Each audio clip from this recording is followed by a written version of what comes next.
Okay, we are out here on a little private dam. I guess it's not, the dam isn't private, but all the land around it is. A buddy of mine owns all the farmland around here. So there's very limited access for other people, which works out nice. No pressure. Just trying to get some goldeye here today. Stock up the freezer for bait for catfish. That's coming right around the corner. We were here the other day, and it was pretty good. Sorry if the wind is a little aggressive.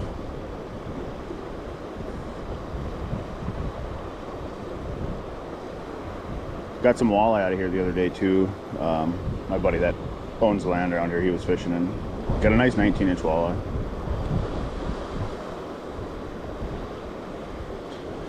It's pretty quick-paced fishing for these goldeye.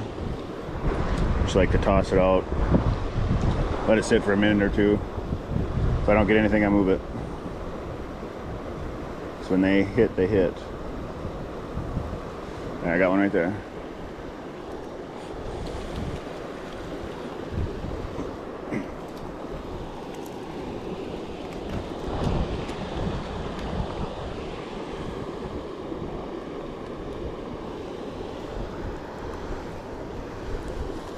I'll show you guys.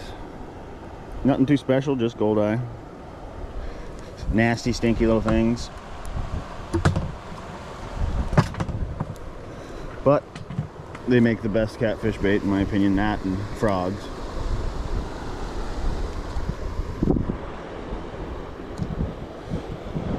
Yeah, those things stink. You leave them in a bucket, and by the time you get home, they have poop in the bucket so bad you can't hardly stand to open the bucket. But they're oily fish, so they work great for bait.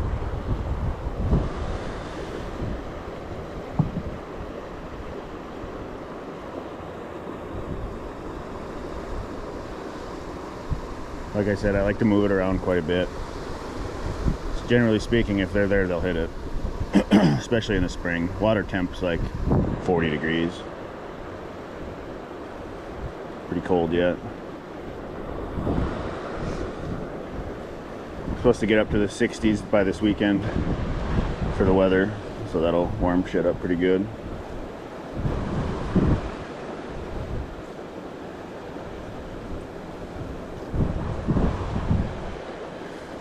Getting closer and closer to chasing big catfish.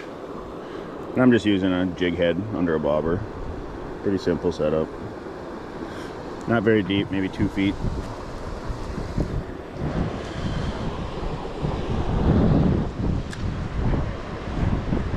Just fishing in the slack water off the current. My bobber might be a little heavy for my jig head, but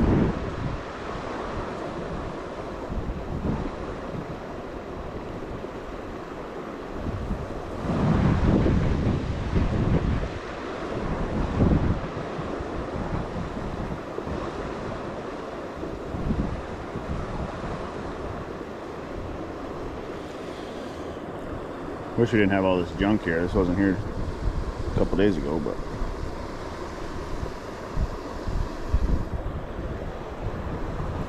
trying to stay out of the wind as much as possible. It's a pretty nice day. It's about 45 degrees.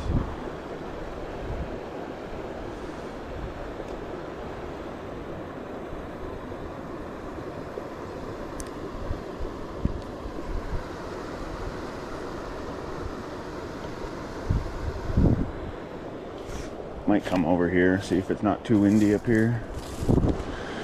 And a little bit softer water. Oh, what the hell? That looks like a walleye. Dang it. What are the odds of that? Not trying to, and that's when you catch them. He robbed me too. I got minnows too with me. If I get bored of catching goldeye or get quite a bit or something, I'll probably toss a minnow out on a floating jig. A little kind of a Carolina setup, I guess, with a floating jig. And that seems to work for walleye in the spring here on these small rivers.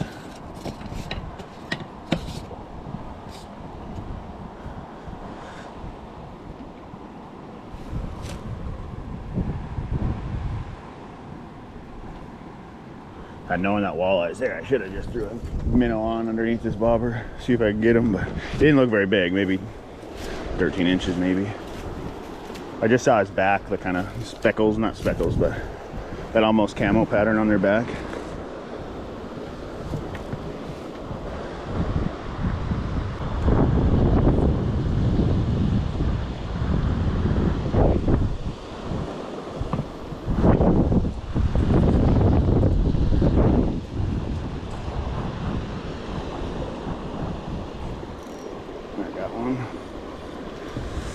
Sometimes you just see that bobber lay over.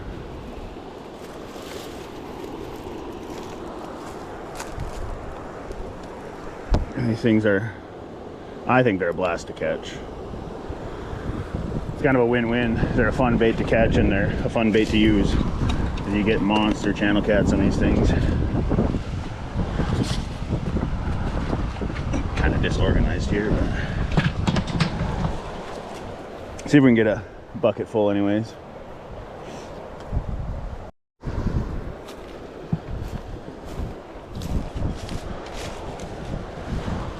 This bank is super soft. It's kind of sketchy to stand on. I don't know if you can probably see down there.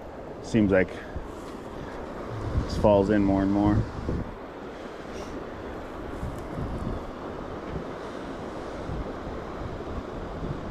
We were out here a couple days ago and over on that part of the dam there was an otter that ran up. That was pretty cool to see. It's not too common you see them around here.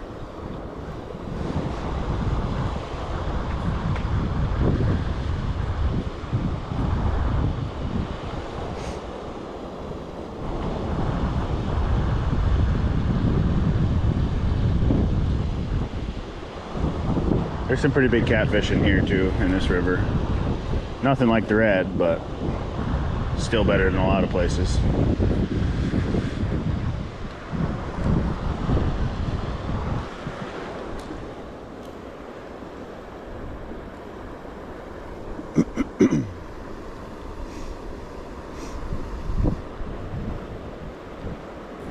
There's one, I think. Yep. Yeah, half the time the bobber just lays over. You don't even, whew, thought I was getting a hook in that one. You don't even see it go under sometimes. It just seems like 50-50. It'll either lay over or completely get buried.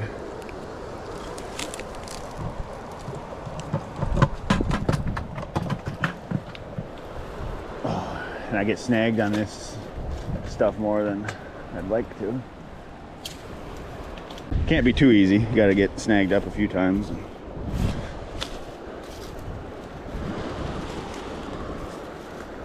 Half the adventure is the struggle.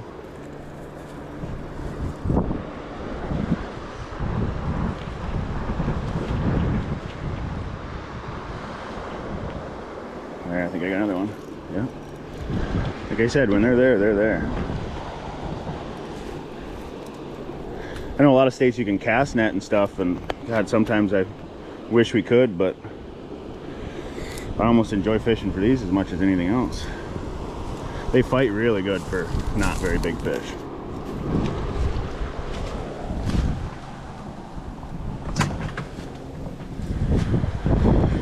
And a lot of times you can keep a piece of worm on for a while.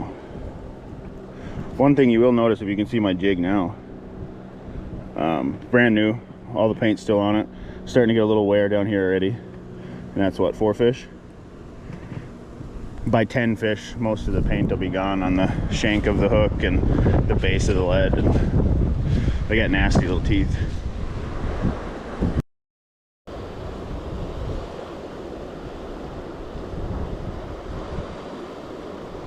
Sometimes if it gets caught in the swirls of the slow current, I'll just let it drift around a little bit instead of picking it up and moving it, but it worked. It worked. It's a nice one there. I actually kind of, dude, chill out. I kind of prefer the smaller ones for bait. This guy gets a pretty good, pretty big profile. Oh my. Well, I was gonna show you this fish, but I'm all tangled up there. It's pretty good size. Nothing huge, obviously. He's got a big old cut in the top of his head. But I almost like smaller ones because what I do is I'll take a head chunk and then I just segment down their body for bait. And with some of these bigger ones, I almost kind of take little squares out of them. Where the smaller ones, you can take a whole segment.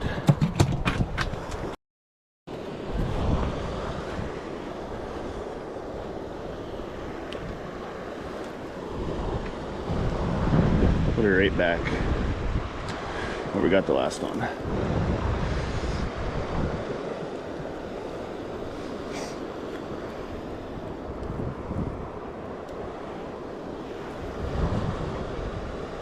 From my experience, most of the time, if you catch one goldeye, you can catch 20 of them. If you can find where they're at, they're usually grouped up. I don't know much patterns about them, I guess, but I know if it rains and there's an inlet into the river, fish that inlet, because that rain will pull bugs, insects, whatever they're feeding on.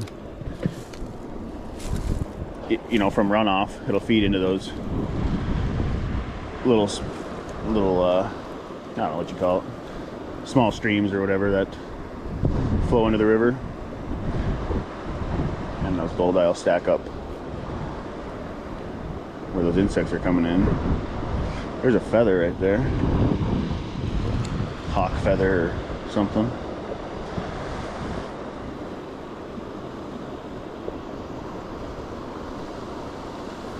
Be cool to see the wildlife we saw the other day, that otter, and had a handful of deer run by.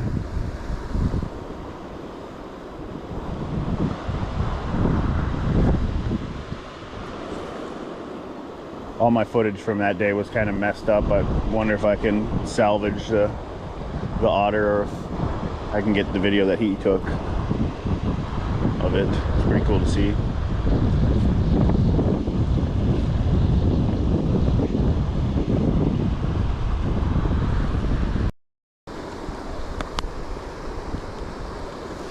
I think one of these days I'm gonna do a catch and cook. Walleye are gonna start picking up. They're already starting to pick up, but they're gonna get real hot here real soon. I might try to do a catch and cook on some walleye.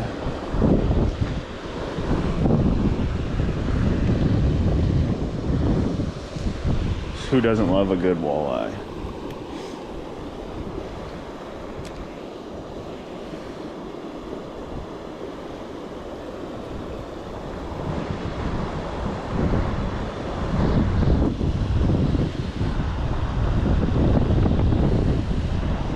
Fighting the wind more than I am the current here.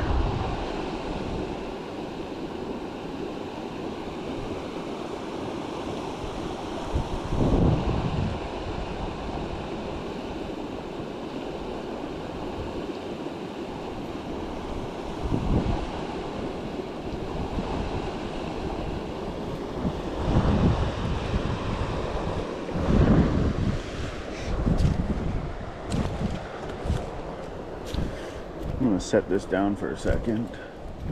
It's quite a bit of a walk back here, so I traveled kind of light, just my tackle bag and bucket and rod.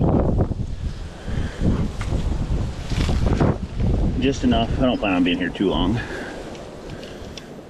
Just figured I'd stop and hammer some goldeye quick.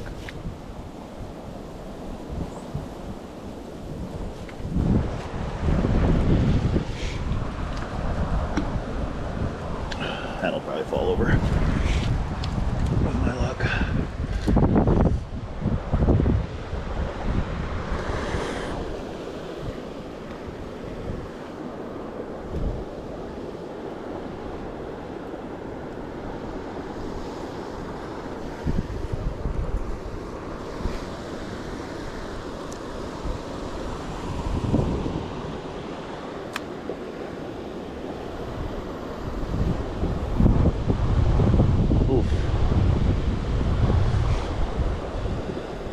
For being pretty warm out today, that wind sure is cold.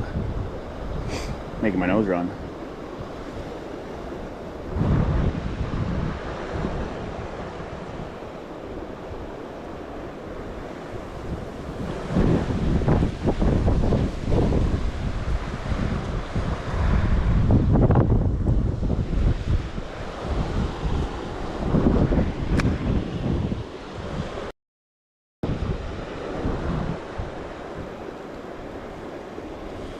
I'd like to get my boat going. I gotta order some parts here. I got a free boat from my dad. He had bought a boat that had a 75 horse Suzuki on it because his motor was acting up on his pontoon. So he just bought this boat. It was just one of those deals like, you want this motor, the boat's got to come with it. It's a 15-foot tri-hull. It's like a 1970 Forester, I believe. And I asked him about it for a while. He finally said, well, if you can get it out of my from behind his shop, you can have it. So I got it running a couple years ago. Fished a tournament out of it, and the dog clutch went out of it in the tournament. A friend of ours pulled us back, didn't place in the tournament, and it's been sitting ever since. So I got a list of parts that I need for it. I'm gonna slap that sucker back together, and I mean, it's a piece of crap boat. The floor is about shot in it, everything's about shot, it's ugly. But caught some nice fish out of it the 2 times I got the fish out of it. There's another big one here. Come here, you slimy boy. I'll show you guys their mouths. They got teeth on their tongue and everything. If I can stay out of this tree again. You'd think I'd learn. About the 4th time I've done this, I think. Alright. We'll learn something. But yeah, should be, I mean, it's a day of work once I get the parts in. I just gotta get the parts. They're hard to find, it's an old motor. I gotta kind of source them through different places. But I have the parts list, I just have to order them. I got a good friend that's a power sports mechanic.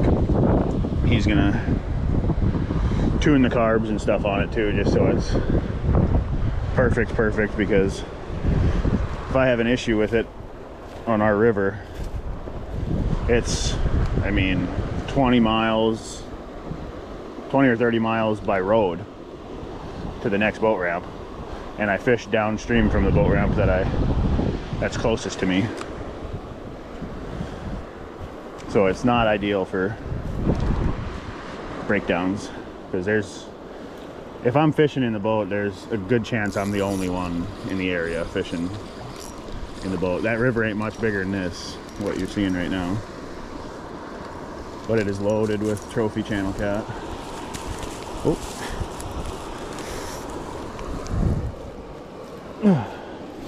These things are getting beat up down there.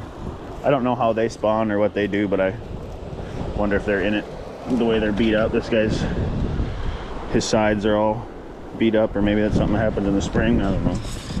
I just catch them. Might have to go over here where it's a little less distance across. Let's see if I don't fall on my way over.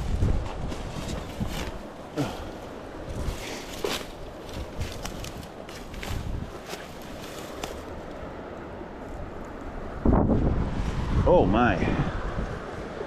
We can delete that from the footage, right? Not opening my bail.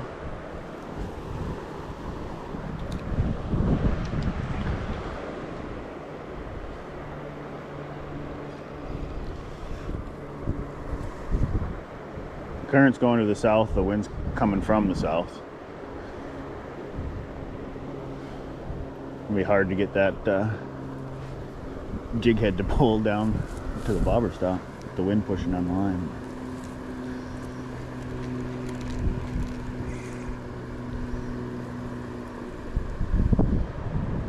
I've always had the best luck catching goldeye, you know, pretty close to where I'm standing.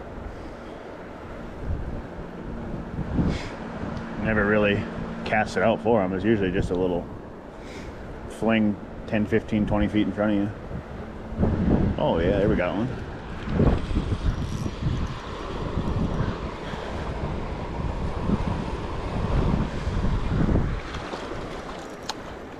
Yeah, that's fun. I'm gonna keep doing that, I think. Might catch more than I planned on. Well, I'm gonna pack it in. Camera died when we were back over there. Got one more. It's gonna be plenty for me, I think. I probably got 10 or 12 in the bucket, so good trip. I'm sure I'll be back before catfishing season kicks off. So it was a good one.